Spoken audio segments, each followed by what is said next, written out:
بسم الله الرحمن الرحيم الحمد لله رب العالمين والصلاة والسلام على أشرف الأنبياء والمرسلين حبيب إله العالمين أبي القاسم المصطفى محمد وعلى أهل بيته الطيبين الطاهرين المعصومين المنتجبين الذين أذهب الله عنهم الرجس وطهرهم تطهيرا.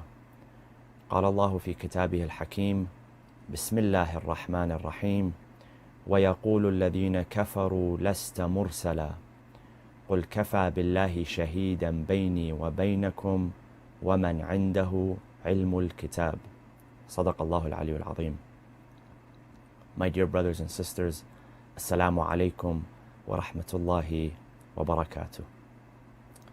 Today, I'd like to speak to you all about the topic of good trouble as it relates to the message of Ashura. Some of you are familiar with that phrase. Good trouble is a phrase that is attributed to the late Representative John Lewis of the state of Georgia. And in one of his final talks, he said the following. He said, "Get in trouble, good trouble, necessary trouble." And for those of you who are familiar with John Lewis, you'd know that he was a blazing pioneer in the field of civil rights, specifically during the civil rights movement in the United States in the 1960s. He was a part of the inner circle of Dr. Martin Luther King Jr. And so what does it mean to get in good trouble? And what does good trouble refer to from an Islamic point of view, but more specifically from the context of Ashura? So first of all, what does the Quran tell us about getting in trouble or being in trouble? In one verse, Allah says, Bismillah ar-Rahman ar-Rahim, وَتَعَاوَنُوا عَلَى الْبِرِّ وَالتَّقْوَى وَلَا تَعَاوَنُوا عَلَى الْإِثْمِ وَالْعُدْوَانِ. He encourages us to come together and cooperate in righteousness and in righteous deeds, and not to cooperate in the perpetration of sinful acts or in the perpetration of oppression. Another verse in the Quran says, وَلَا تَرْكَنُوا إِلَى الَّذِينَ ظَلَمُوا فَتَمَسَّكُمُ النَّارِ. And do not be inclined towards the evildoers, lest you shall be punished in the hellfire. So the Quran makes it very clear that we need to steer clear of making trouble. But are there exceptions to the rule? Is there such a thing as good trouble? We'll explore that concept a little bit further. The question, though, is, you find leaders who throughout history have created good trouble, necessary trouble. And when we think of Imam Hussain alayhi salam, in the context of what he was doing politically and socially, it seemed like he was making trouble. Yet, we commemorate that trouble. We celebrate that trouble every year because it was good trouble and it was necessary trouble. So the question is why aren't enough people making trouble? Or making good trouble, that is. So, number one, as human beings, we tend to have the habit of conformity. And this traces back to our ancestors. Our ancestors, in order for them to survive and in order for them to thrive, they had to conform to a group. They had to conform to a group that was larger than themselves or larger even than their own families. And this brain of ours thinks very much the same way that our ancestors thought, even though the context is very different. In today's world, you can almost survive by yourself physically. Put aside the fact that you'll be lonely, but you can survive physically. There are people that throughout the past 6 months have not even left their homes. They're able to get food delivered to them. they're able to connect with family members, they're able to do their work from home, disconnected physically from the outside world. Well, hundreds of years ago, thousands of years ago, that type of behavior simply did not work. And so we've learned as a species to conform. Nobody wants to make trouble. Nobody actually wants to go against the grain, because if we do that, that could mean our demise. That's the way that our brain interprets going against the grain, and being rebellious. But I want to take the opportunity to talk about the psychology of social conformity. So we're told that there are three groups that we like to emulate. Number one is that we like to emulate, or we like to imitate, those who are closest to us. So proximity plays a factor in how we behave.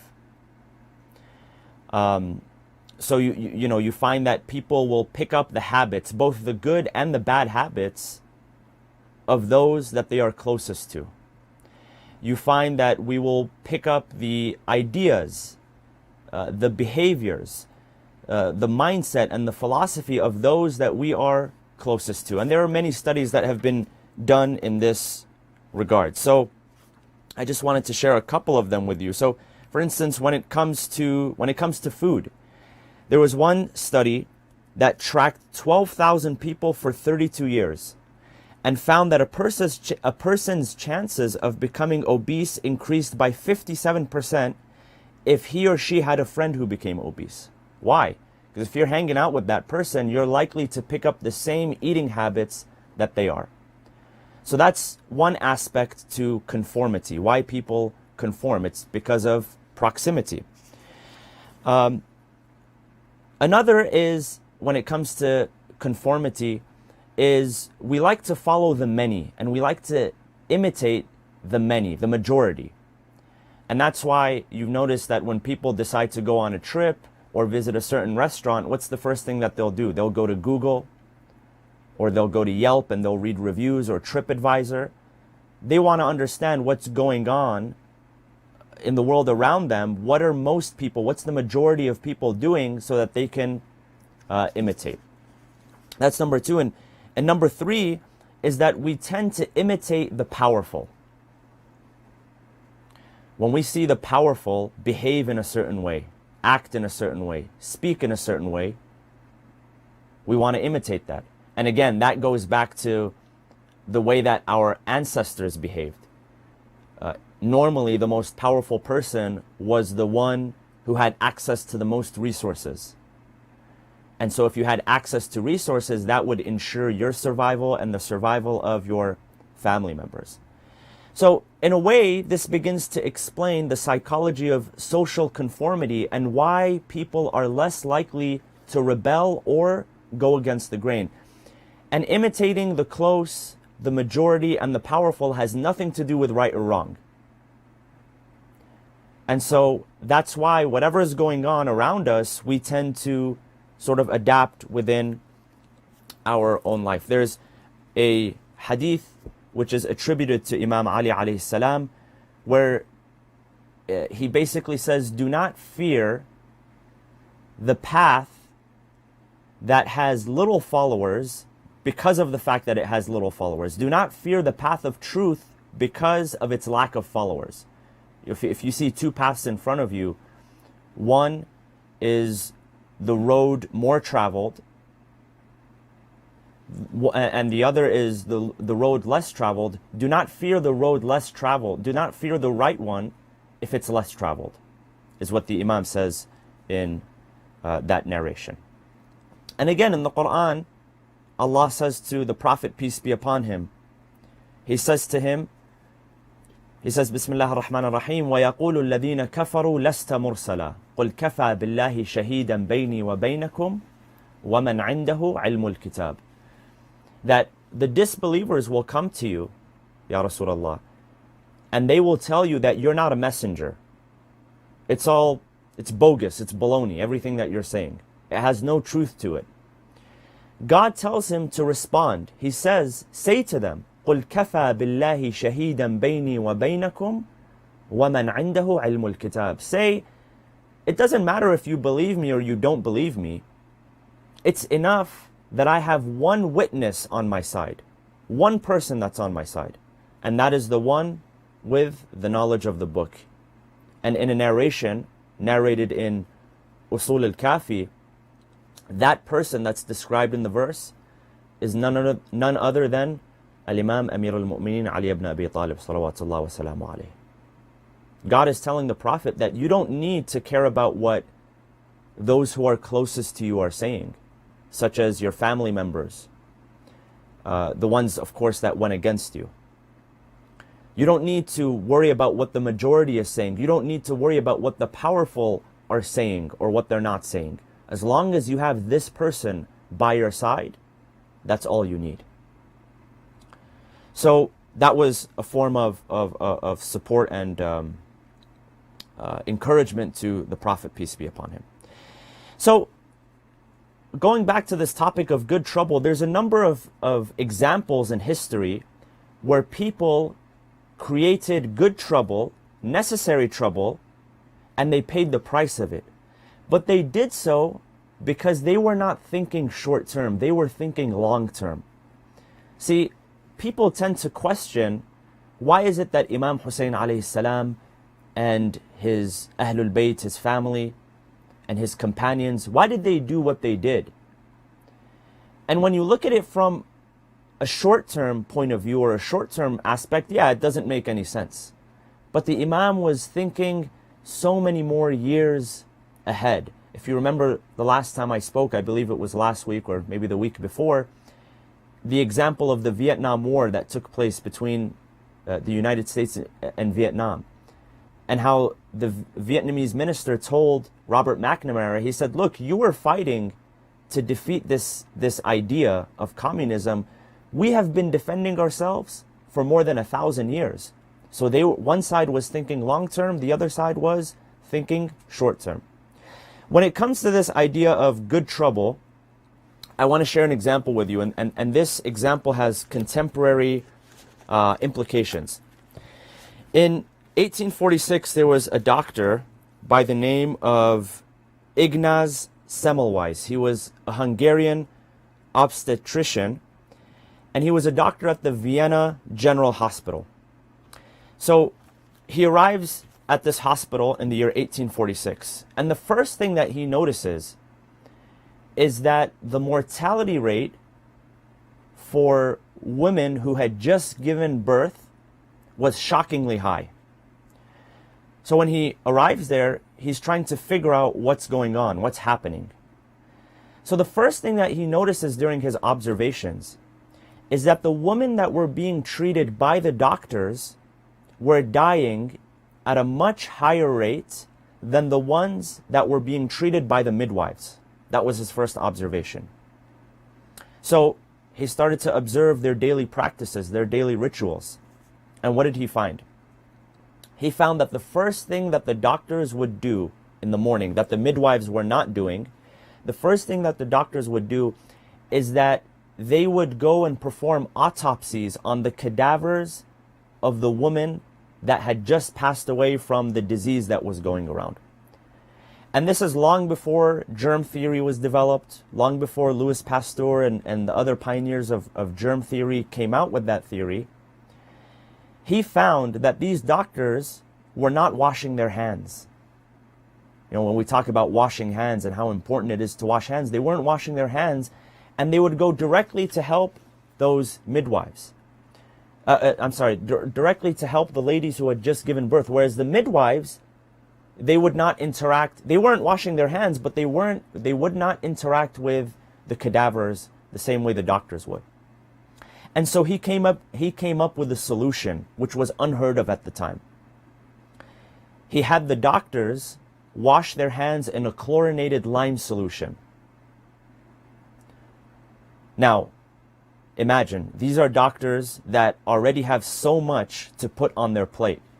You know, when you're asking people to wash their hands for 30 seconds, in this day and age when people are running around, it seems like a big request because Now, 30 seconds that's an extra 30 seconds that I didn't have to do before. But when they did, those who complied, automatically it began to drop the rate of the woman that died.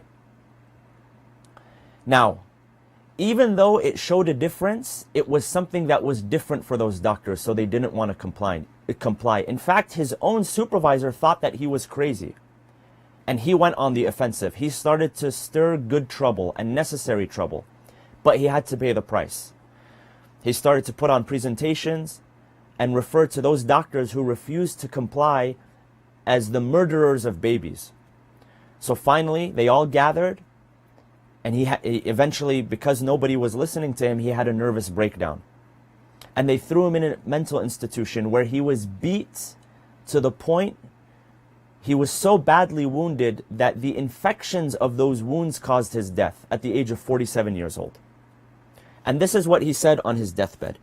He said, "When I look back upon the past, I can only dispel the sadness which falls upon me by gazing into that happy future when childbed fever will be banished."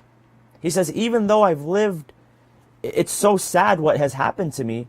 He says that is offset by the happiness and the joy when I think about there being a future without childbed fever because of what I accomplished. So eventually he didn't live on to see that actualize. However, he knew that he needed to stir that necessary trouble, that good trouble, in order to accomplish a task. That's one example. Another example, and we'll end with this one, is a gentleman by the name of Nikolai Vavilov, who was a Russian botanist. This was a man who grew up in Russia in the early 19th century, late 19th century, early 20th century. And because he had experienced and witnessed famine and hunger, he made it a part of his life's mission to do whatever he could to defeat that. So his vision was to create a seed bank. If you've ever seen a seed bank or a seed vault, there's a few around the world right now. The most famous one is located in Norway. So basically, the scientists have taken the seeds of the most essential foods on Earth, and they've stored them in a vault that supposedly, cannot be affected by any natural disasters or any nuclear wars or anything like that, so that if one day we live in a post-apocalyptic world, something crazy was to happen, they'd be able to secure food resources for the rest of humanity. So this guy was thinking about this many years before. Now, the challenge, there was a couple of challenges that he was facing. One challenge is that he lived in Russia under Joseph Stalin, a dictator, a man who was responsible for the deaths of 20 million of his own people in Russia. That was one. And number two, he was doing his research during the toughest times in World War II, him and his team. And just to paint you a picture of what that looks like, if any of you are familiar with the Battle of Leningrad, the siege of Leningrad from 1941 to 1944, it was such a desperate situation because people had ran out of food, there was famine, there was starvation, that some people from the local population, they turned to cannibalism in order to survive. So think about how dire of a situation that was. But he had a vision. Now, how does it relate to good trouble, necessary trouble? Because his theories were not aligned with the theories of the scientists that were supported by the government, he was persecuted by the government of Joseph Stalin. In fact, he had to go through more than 400 hours of grueling interrogations. And because of that, because of the hunger, the interrogations, the torture, all of that compounded on top of one another, and finally, he died. But he was willing to do that. He was willing to put himself in harm's way. He was willing to put himself in trouble because he knew that it was the right thing to do. That's what it means to get involved in good trouble and necessary trouble. So the story continues, and he's not able to live long enough to where his vision is materialized, but he builds up a team. He dies in prison due to malnutrition. Think about this. He has access to so much food, but he dies of malnutrition. His team went on, and 9 of those scientists that were on his team also died of starvation, even though they were surrounded by food. It says they were surrounded by hundreds of thousands of seeds, tons of potatoes, rice, nuts, cereal, and other crops. They refused to eat them, so they died of starvation. This is a testimony of one of the scientists that survived. He says, it was hard to walk. I don't know if any of you have imagined hunger, or have felt hunger to the point where it's hard to walk. It was unbearably hard to get up every morning, to move your hands and feet. As difficult as that was, he says the following. He says, but it was not in the least difficult to refrain from eating up the collection, for it was impossible to think of eating it up. For what was involved was the cause of your life, the cause of your comrades' lives. So even though it was so hard to refuse eating while people around you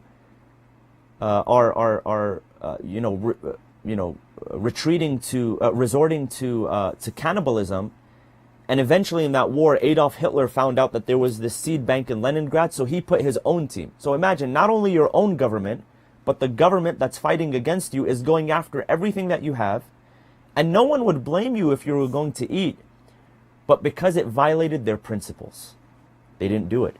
Because it violated their mission and what they believed in, they were willing to stir up trouble. They were willing to get in trouble to the point where they were persecuted, interrogated, and eventually died of malnutrition because it went against everything that they stood for. When you think of that example, the example of dying of malnutrition, even though you're surrounded by food, let me ask you this. Who does that remind you of on the day of Ashura? Does that not remind you of the story of Abu al-Fadl al-Abbas, who Al-Imam al-Baqir alayhi salam, I mentioned the other night? He says, the heart of my uncle al-Abbas was like a burning piece of charcoal. A man who was so thirsty, you barely engage in physical activity. You run on the treadmill for 20 minutes, for 30 minutes, and you're thirsty. Imagine fighting, if you've ever picked up a shield and a sword, for hours after 3 days of not drinking water. And he has the water, the source, right there sitting in front of him. It must have been so difficult not to drink. But for him, it was impossible to drink, to think of drinking the water, because it violated the mission. So that's what good trouble is about. That's what necessary trouble is about. So when we hear about civil rights activists who we honor, we admire, we respect, we study their lives, we pay tribute to them, understand where the source of that courage comes from, that determination. Every single act of bravery and courage you find out there in the world, you will find rooted in the tradition of Ahlul Bayt alayhimus salam. When John Lewis, who got into good trouble, he was arrested more than 45 times, including 5 times as a congressman. Some of you have seen the picture of his mugshot where he's smiling. He's arrested, but he's smiling in his mugshot. Why? Because he knows what's going on the inside. He's happy and he's content with what he's doing. Even though he's stirring trouble on the outside, on the inside he knows it's the right thing to do.